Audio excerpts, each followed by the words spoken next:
Arjuna selalu tertarik pada bahasa tubuh, pada nuansa tak terucapkan yang membentuk interaksi manusia.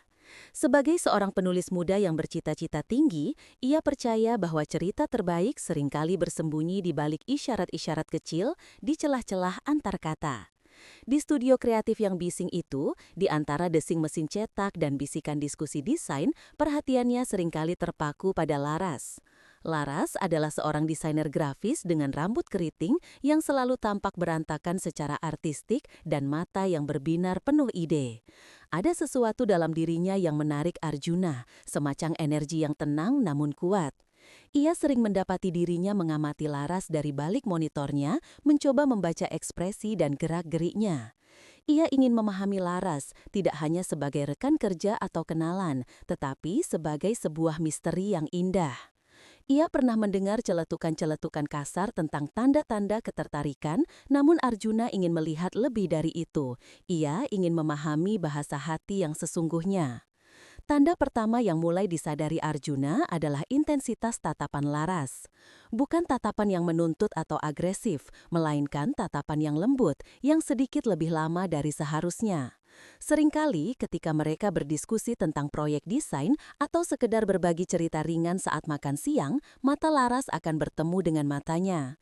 Dan di sanalah ia merasakannya. Tatapan itu tidak segera berpaling. Ada jeda singkat, sepersekian detik yang terasa seperti keabadian, di mana mata Laras akan sedikit melebar, pupilnya mungkin sedikit membesar, dan senyum tipis akan bermain di sudut bibirnya.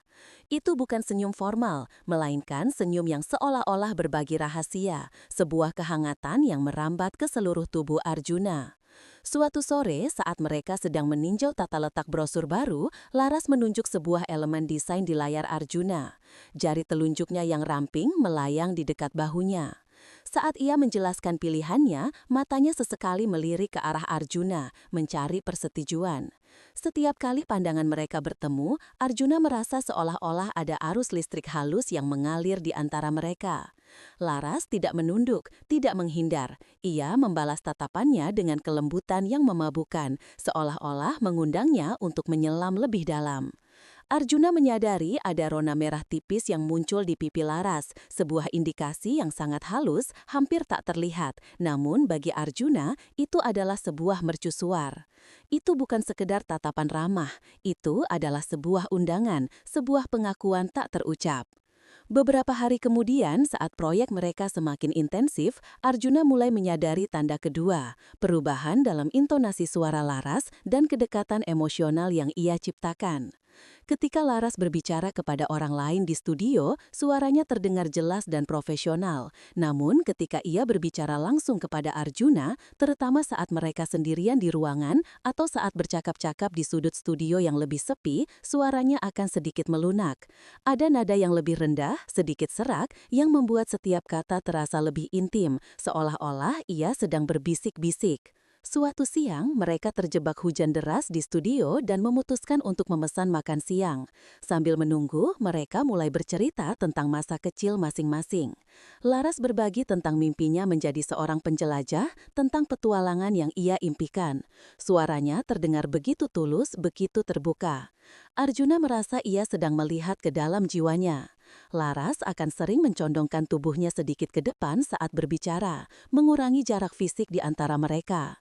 Ia tertawa lebih sering dan lebih lepas ketika Arjuna melontarkan lelucon. Tawanya beriak seperti melodi, memenuhi ruang di antara mereka. Sesekali, ia akan menyentuh lengan Arjuna dengan ringan saat ia sedang menekankan suatu poin, sentuhan singkat yang seolah-olah meninggalkan jejak hangat di kulitnya. Setiap sentuhan itu, setiap nada suaranya yang lembut, adalah sebuah benang yang menjalin ikatan tak kasat mata di antara mereka, sebuah kedekatan yang melampaui batas profesionalisme.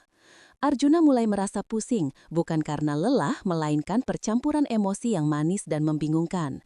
Ia mencoba memahami apakah ia hanya berhayal, apakah ia memproyeksikan keinginannya sendiri pada Laras. Namun, tanda-tanda itu terlalu konsisten, terlalu nyata. Ia merasakan tarikan yang kuat, sebuah resonansi yang dalam. Tanda ketiga muncul secara lebih jelas seiring berjalannya waktu dan semakin dalamnya kolaborasi mereka. Itu adalah gerakan tubuh Laras yang secara halus mencari kedekatan fisik atau sentuhan. Bukan sentuhan yang terang-terangan, melainkan sentuhan yang tidak disengaja namun terasa penuh makna. Saat mereka memeriksa detail desain pada satu layar, Laras akan berdiri lebih dekat dari yang seharusnya. Lengan mereka hampir bersentuhan.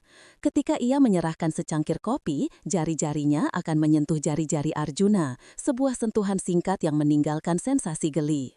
Suatu malam, mereka lembur untuk menyelesaikan sebuah presentasi penting. Hanya mereka berdua yang tersisa di studio, suara keyboard menjadi satu-satunya melodi. Laras dengan kening berkerut fokus tiba-tiba menghirup udara panjang. Ia meregangkan tubuhnya dan saat ia melakukannya, bahunya sedikit menyenggol lengan Arjuna. Sentuhan itu tidak segera ditarik, ada jeda singkat, kehangatan yang menyebar. Ia kemudian menoleh ke arah Arjuna, matanya yang lelah namun berbinar, tersenyum tipis. "Maaf," bisiknya, namun suaranya terdengar lebih seperti ajakan daripada permintaan maaf. Postur tubuhnya yang tadinya agak tertutup, kini terbuka, menghadap ke arah Arjuna, seolah-olah mengundangnya untuk masuk ke dalam ruang pribadinya.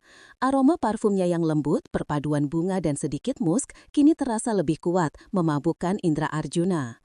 Arjuna merasakan detak jantungnya berpacu. Ia bukan lagi seorang pengamat yang netral, ia adalah seorang partisipan dalam tarian yang halus ini. Ia menyadari bahwa tanda-tanda ini bukanlah sekedar respon fisik yang dangkal. Ini adalah orkestra emosi, sebuah bahasa universal dari ketertarikan dan keinginan yang mendalam. Ia melihat kerentanan dalam tatapan Laras, kepercayaan dalam suaranya yang lembut, dan undangan yang tak terucap dalam sentuhan kecilnya. Masyarakat mungkin menyederhanakan ini menjadi label kasar, namun Arjuna melihat keindahan dalam kerumitannya. Malam itu, setelah presentasi selesai dan suasana studio kembali hening, Arjuna dan Laras masih duduk di meja mereka, berhadapan. Lampu kota berkelip di luar jendela, menciptakan siluet yang dramatis. Laras bersandar di kursinya, matanya menatap kejauhan lalu kembali ke Arjuna. Ada kelelahan, ya, tapi juga cahaya yang tak dapat disembunyikan. "Arjuna," katanya, suaranya nyaris berbisik namun terdengar begitu jelas di keheningan itu. Aku merasa nyaman sekali saat bersamamu." Ia mengulurkan tangannya di atas meja, bukan untuk bersentuhan, melainkan sebagai isyarat terbuka sebuah undangan yang tulus. Arjuna menatap tangannya, lalu ke mata Laras. Di sana, ia melihat semua tanda yang telah ia amati, kini menyatu menjadi satu kesatuan yang tak terbantahkan. Tatapan yang intens, kelembutan dalam suaranya, undangan untuk kedekatan. Itu bukan hanya ketertarikan fisik, itu adalah panggilan jiwa. Tanpa ragu, Arjuna meraih tangan Laras, jari-jarinya bertautan dengan jari-jari Laras. Kehangatan menjalari tangannya, merasakan denyut nadi kehidupan di sana. Tidak ada kata-kata lain yang diperlukan. Keheningan yang ada di antara mereka kini dipenuhi dengan pemahaman, dengan janji, dengan ketulusan. Arjuna menyadari bahwa ia telah menemukan lebih dari sekedar tanda-tanda. Ia telah menemukan sebuah koneksi yang mendalam, sebuah bahasa yang melampaui kata-kata. Keinginan itu adalah bagian dari sebuah tapestri yang lebih besar, ditenun dari rasa hormat, kepercayaan, dan afeksi yang tulus. Mereka duduk di sana, tangan bertautan, siap untuk apa yang akan datang, mengakui keindahan kompleks dari hubungan yang baru saja mereka temukan.